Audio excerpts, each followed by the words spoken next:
Welcome once again to the Grueling Truth March Madness special. We are looking at the final game of Elite Eight weekend, Sunday night. The Miami Hurricanes take on the Texas Longhorns. These are two teams that have pretty much dominated the competition so far. This should be an absolutely great basketball game by two teams that are highly athletic. Why can the Canes win this game? I'm going to give you why the Canes can win. I'm going to give you why the Longhorns can win, and then I'll give you who I think wins at the end of this show. Now, how do you beat Texas? You have to make shots. You can't just play tough D against this Longhorn bunch and hope it all works out. You have to keep the pressure on by getting up and down the floor for easy baskets, and Miami can do just that. It's one of the best teams in the country at generating fast break points. You have to need a strong inside presence. There's no Miami size-wise, but again, it's terrific at getting to the baskets. That's when it was number one in the ACC and among the best teams in the nation in shooting average, shooting 48% from the field. Houston came into the Sweet 16, number one in the nation in field goal percentage defense. Miami made 52% of its shots and 44% from three. This isn't a deep team, but it's active. It's always attacking the boards. And again, it doesn't miss all that often. Why is that? What is that such a big deal? Texas is 24-0. When holding teams to 44% or under.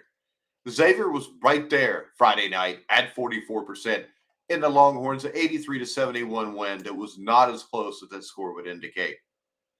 Texas is also 5-8 when it allows teams to shoot better than 44%. Miami has been held to under that just 8 times. But why Texas will win? Miami had better keep that pressure on because Texas isn't going to stop scoring. It's not just that the Longhorns are very deep. It can hit enough from the outside to get by. It forced a bunch of easy points off of takeaways. Is that the Miami defense is nothing special. Again, it's an active Hurricane team that's decent at generating steals and active on the glass. But again, it's not very big. It allows too many inside points. Opponents average 72 points per game on 45% shooting. And it's not amazing against high-powered teams. Miami is 13-0 when allowing fewer than 66 points. Texas has only scored fewer than 66 twice, and both times were against Oklahoma State. Both were wins. So what's going to happen? Again, depth is here key here. Miami isn't big, but neither is Texas. The difference is that the Longhorns use more parts, score in waves, and they should be just the right fit to handle what Miami likes to do. Houston was a thin number one seed, but it could play D. Miami ripped all that up almost instantly. Texas won't have any problems getting up and down the floor, and it forces a few more turnovers than the Canes will generate. This is going to be a great basketball game, guys.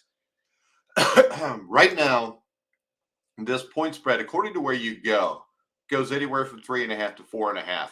Anything more than 3.5, I would really consider betting Miami and taking the points. At 3.5, I'm going to take Texas all day long. I think Texas is just too deep here. I think Texas will impose their will on Miami. I think this is going to be a great game. I think you're looking at something like 85-80. But, guys, I'm going to take Texas to win this game and advance to the Final Four. And I want to remind you all to go check out The Grueling Truth on Twitter at Grueling Truth. Like, subscribe, hit the bell notification button on YouTube. And make sure you check out BetMGM, which you can find the link in the description below in the video. All right, guys. Once again, as always, I'm Mike Goodpaster. You've been watching and listening to The Grueling Truth, where the legend